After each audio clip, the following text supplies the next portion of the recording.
না লাগার জন্য আমি মরণ একিন করে নিয়েছি। জোরে জোরে বলেন আল্লাহু আকবার। বন্ধুরা আমার, ওই যুবকের আদর্শ দেখে যারা বিচার দিয়েছিল তারা এখন বলল, উমর, এই উমর, ও আমিরুল মুমিনিন, আমরা কিন্তু ওই ছেলেটাকে মাফ করে দিলাম। হযরতে ওমর বললেন, এতক্ষণ পর্যন্ত তোমাদেরকে বললাম তোমরা কেসটা উঠাইয়া নাও, তোমরা কিন্তু কেসটা উঠাইতে রাজি না, মাফ করতে রাজি না, এখন আবার তোমরা কেন তাকে মাফ করে দিলা?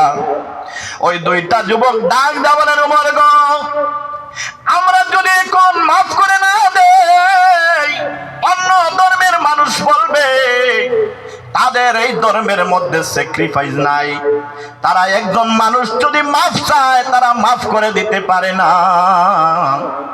উমর গো, আমরা আমাদের বাবার বিচার লাগবে না, আমরা আমাদের বাবার বিচার পেয়ে গেছি। ওই ছেলেটা তার দোষের কারণে, তার খাসলতের কারণে সে এমনি আমাদের বাবাকে হত্যা করেছে, সে কোনো জিদ নিয়ে আমাদের বাবাকে হত্যা করে নাই। আর এই দিকে ওই ছেলেটা আপনারা যে আমাদেরকে বিচার উঠানোর কথা বলেছেন, এখন যদি আমরা না করি তাহলে ইসলাম ধর্মের মধ্যে কলঙ্ক লাগবে, এই জন্য আমরা ছেলেটাকে মাফ করে দিলাম। বলেন আল্লাহু আকবার।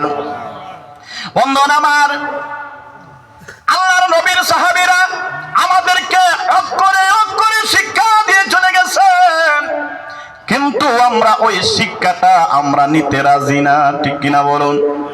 আমাদের কাছে যদি সাহাবীদের আদর্শ থাকতো, সাহাবীরা যে শিক্ষা দিয়ে গেছেন, নবী যে শিক্ষা দিয়ে চলে গেছেন, আমরা যদি এগুলা পালন করতাম, আজকে আমরা এক একজন সোনার এক একটা মানুষ হয়ে যেতাম, ঠিক কিনা বলুন?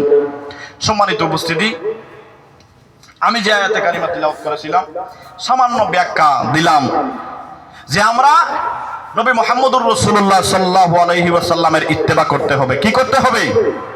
ইত্তেবা করতে হবে।